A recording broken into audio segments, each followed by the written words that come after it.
Ela passava meses se preparando para ir embora, enquanto ele continuava acreditando que tudo estava bem.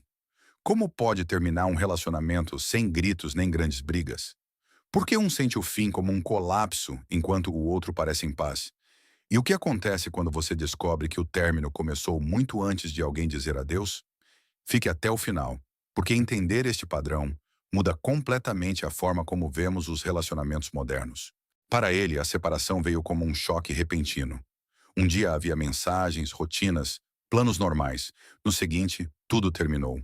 Não houve uma briga enorme nem um evento claro que explicasse o fim. Apenas uma conversa breve, quase tranquila, onde ela parecia estranhamente segura. E isso é precisamente o que mais desconcerta. Porque, da perspectiva dele, nada parecia tão grave. Havia problemas, sim, como em qualquer relacionamento. Momentos de distância, pequenas discussões, silêncios incômodos, mas nunca algo que anunciasse o fim definitivo. Por isso, quando ele ouve a frase "não sinto mais o mesmo" ou "preciso de espaço", sua mente entra em estado de choque.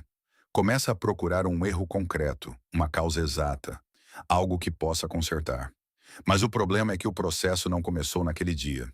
Enquanto ele vivia o relacionamento no tempo presente, ela passava semanas ou meses processando emoções em silêncio, pensando, dudando, desconectando-se aos poucos sem que ele percebesse. O que para ele é o início da dor, para ela muitas vezes é o fim de um processo interno longo. E essa diferença cria a sensação de injustiça. Ele sente que não teve oportunidade de reagir, de mudar, de lutar pelo relacionamento. Ela, por outro lado, sente que já lutou por tempo demais antes de tomar a decisão. Duas realidades distintas coexistindo dentro da mesma história. O mais difícil para ele não é apenas a perda, mas a confusão. A pergunta constante: como eu não vi isso vindo? Porque quando um término parece repentino, a mente tenta reconstruir o passado, buscando sinais que não soube ler. Cada lembrança se torna suspeita. Cada conversa adquire um novo significado. E aí começa algo mais profundo do que uma simples separação. Começa a assimetria emocional. A separação não ocorre ao mesmo tempo para ambas as pessoas. Essa é a primeira verdade difícil de aceitar. Embora a conversa final aconteça em um dia específico, o processo emocional começou muito antes para um dos dois. Enquanto ele vive a separação como um evento repentino, ela já atravessou diferentes fases internas: dúvida, cansaço, tentativa de solucionar, resignação. Cada uma dessas etapas ocorreu em silêncio, muitas vezes sem que ele percebesse claramente. Não significa que ela tenha planejado de forma fria. Significa que o processo dela começou antes. Aqui aparece a assimetria emocional. Duas pessoas vivendo duas linhas temporais diferentes dentro do mesmo relacionamento. Um ainda está tentando entender o que acontece. O outro já tomou uma decisão emocional semanas atrás. Por isso, as reações parecem tão desiguais. Ele quer falar, consertar, explicar, negociar. Busca recuperar o controle porque ainda está na fase inicial do luto. Ela, por outro lado, pode se mostrar calma ou distante porque já chorou, pensou e se convenceu internamente antes de dizer em voz alta. De fora, isso pode parecer falta de empatia, mas muitas vezes simplesmente reflete momentos emocionais distintos. Essa diferença cria uma sensação dolorosa de desequilíbrio. Ele sente urgência. Ela sente encerramento. Ele pensa em possibilidades. Ela pensa em consequências já aceitas. E quanto mais ele tenta reverter a situação imediatamente, mais a distância aumenta. Não porque não importe, mas porque as emoções já não estão sincronizadas. A assimetria emocional é cruel precisamente porque ninguém a vê chegando. Enquanto um acredita que o relacionamento segue estável, o outro está avaliando silenciosamente se pode continuar. Quando finalmente chega à separação verbal, na realidade apenas se verbaliza algo que já vinha crescendo há tempo. E isso nos leva ao ponto mais difícil de entender. Porque muitos relacionamentos não terminam no dia em que se diz adeus. Terminam muito antes, em silêncio. A maioria das separações não começa com uma discussão explosiva. Começa em silêncio. em pequenos momentos que parecem insignificantes quando ocorrem. Conversas que já não se aprofundam, respostas mais curtas, menos curiosidade pelo dia do outro, uma energia que se apaga lentamente. Nada disso parece grave no momento. Por isso passa despercebido. Ela começa a sentir que algo falta. Tenta comunicar de diferentes formas, às vezes diretas, às vezes indiretas. Mas quando não percebe mudanças reais, começa a guardar o cansaço dentro de si. Deixa de insistir. Deixa de explicar tanto. E esse silêncio costuma ser confundido com tranquilidade. No entanto, esse silêncio já é distância emocional.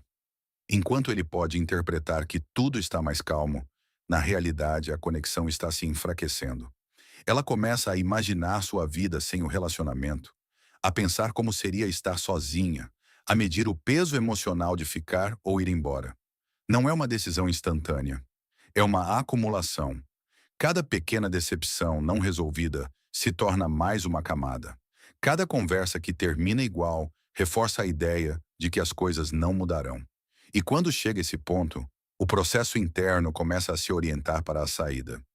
O difícil é que muitas vezes ela continua agindo com normalidade. Sorri, compartilha momentos, mantém a rotina. Não porque tudo esteja bem, mas porque ainda está tentando entender o que sente. E então, quando finalmente toma a decisão de terminar, ele percebe a mudança como abrupta. Mas a separação já havia ocorrido emocionalmente há tempo. Este descompasso cria uma sensação brutal de injustiça para quem acaba de começar a sentir a perda, porque sente que não teve oportunidade real de reagir. E aqui aparece outro elemento chave. O momento em que a separação se torna visível já não coincide com o momento em que ambos estavam emocionalmente no mesmo lugar. Um ainda está chegando, o outro já está saindo. Quando chega o momento do término, muitas vezes ele entra em pânico emocional enquanto ela parece surpreendentemente tranquila. Essa diferença não significa que para ela não doa. Significa que ela já atravessou boa parte da dor antes de pronunciar as palavras finais. Enquanto ele ouve o fim pela primeira vez, ela já o tinha repetido mentalmente muitas vezes. Esse descompasso temporal é um dos aspectos mais difíceis de aceitar. Ele sente que tudo acaba de começar. Ela sente que está há meses vivendo essa realidade internamente. Por isso as reações parecem tão distintas. Ele quer respostas imediatas. Quer entender o que deu errado, onde começou o problema, como consertá-lo.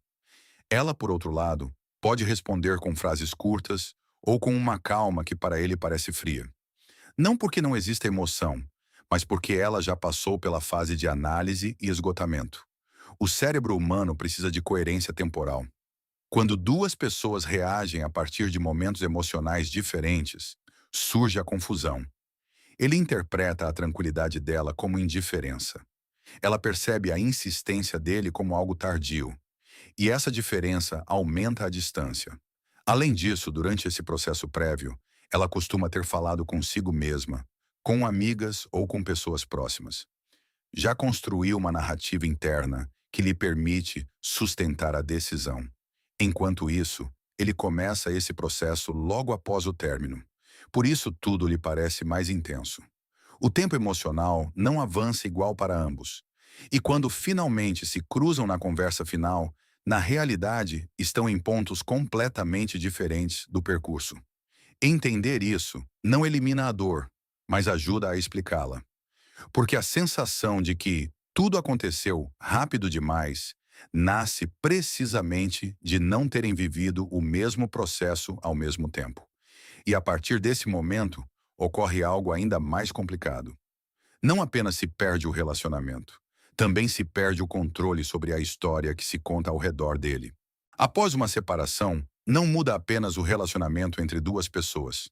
Também muda a história que circula ao redor dele.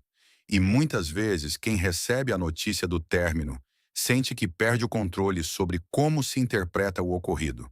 Ela já teve tempo para ordenar suas emoções, para explicar sua decisão ao seu círculo próximo e para construir uma narrativa coerente de por que tudo terminou.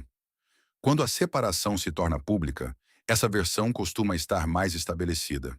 Ele, em contrapartida, ainda está tentando compreender o que aconteceu. Isso cria uma sensação profunda de desvantagem. Não está apenas lidando com a dor, mas também com a percepção externa. Amigos em comum, redes sociais, conversas indiretas. Tudo parece se mover mais rápido do que ele pode processar.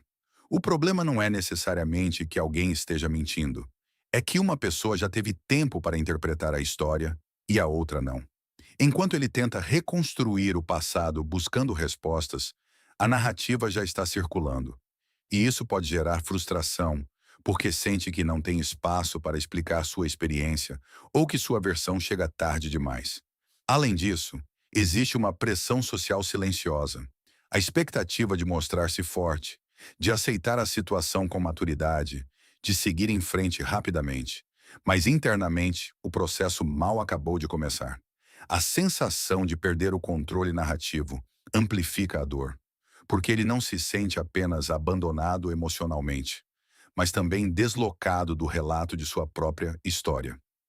No entanto, este momento também marca o início de algo importante. Quando a narrativa externa já não pode ser controlada, a única história que realmente importa é a que começa a ser construída internamente. E aí começa a fase seguinte: o desequilíbrio emocional após o fim. Após a separação, chega uma etapa que raramente é mostrada por fora: o desequilíbrio emocional. Tudo parece continuar normalmente para o mundo, mas internamente tudo se sente desordenado. Ele começa a experimentar o vazio justo quando ela começa a recuperar a estabilidade. Enquanto uma parte volta à sua rotina, a outra mal começa a enfrentar a ausência. E essa diferença pode ser devastadora. Os dias se tornam estranhos. Momentos cotidianos que antes eram automáticos, agora ativam lembranças constantes. Músicas, lugares, horários habituais. Tudo parece lembrá-lo do que perdeu. A mente busca respostas, revisa conversas antigas, tenta encontrar o ponto exato onde tudo começou a mudar. É uma luta entre aceitar o fim e resistir a ele. Às vezes aparecem impulsos de escrever, de pedir outra conversa, de tentar recuperar o que se foi. Não necessariamente porque o relacionamento fosse perfeito, mas porque o cérebro busca retornar a algo conhecido quando sente incerteza. Enquanto isso, observar que a outra pessoa parece seguir em frente pode aumentar a sensação de injustiça.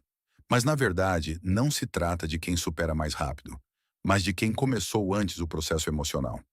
O desequilíbrio não é sinal de fraqueza. É simplesmente a consequência natural de um descompasso temporal. Com o tempo, esse caos começa a se ordenar. As emoções deixam de ser tão intensas. As perguntas perdem a urgência. E pouco a pouco surge algo novo. A possibilidade de olhar para a situação com mais clareza. Porque o verdadeiro aprendizado não chega no momento da dor mais forte. Chega depois, quando você começa a entender o padrão completo. E aí aparece a última peça: compreender não apenas o que aconteceu, mas como funciona realmente este jogo emocional. Quando o ruído emocional começa a baixar, aparece algo que antes era impossível de ver: o padrão completo. Você já não olha para a separação apenas como um evento doloroso, mas como um processo que seguiu uma lógica emocional clara. Começa a entender que não foi um momento isolado, mas uma série de pequenas desconexões acumuladas. Compreende que ambos viveram tempos emocionais distintos e que essa diferença explicou muitas reações que antes pareciam injustas. E aí ocorre uma mudança importante. Você deixa de buscar culpados absolutos. Deixa de se perguntar unicamente o que fez de errado. Começa a ver o relacionamento com mais perspectiva, reconhecendo tanto o que funcionou quanto o que não pôde se sustentar. Sair do jogo conscientemente não significa tornar-se frio nem desconfiado. Significa entender como funcionam as dinâmicas emocionais para não se perder dentro delas outra vez. Significa reconhecer sinais antes que o silêncio se torne uma distância irreversível. Significa comunicar quando ainda há espaço para isso. E, acima de tudo, significa entender que cada pessoa processa o amor e a perda no seu próprio ritmo. O aprendizado mais profundo não é evitar futuras separações, mas aprender a não perder a si mesmo dentro delas. Porque quando você entende o padrão, o fim deixa de parecer um mistério inexplicável. Torna-se uma experiência que, embora dolorosa, faz sentido dentro de uma história maior. E então ocorre algo silencioso, mas poderoso. O que antes parecia apenas uma perda começa a se transformar em clareza.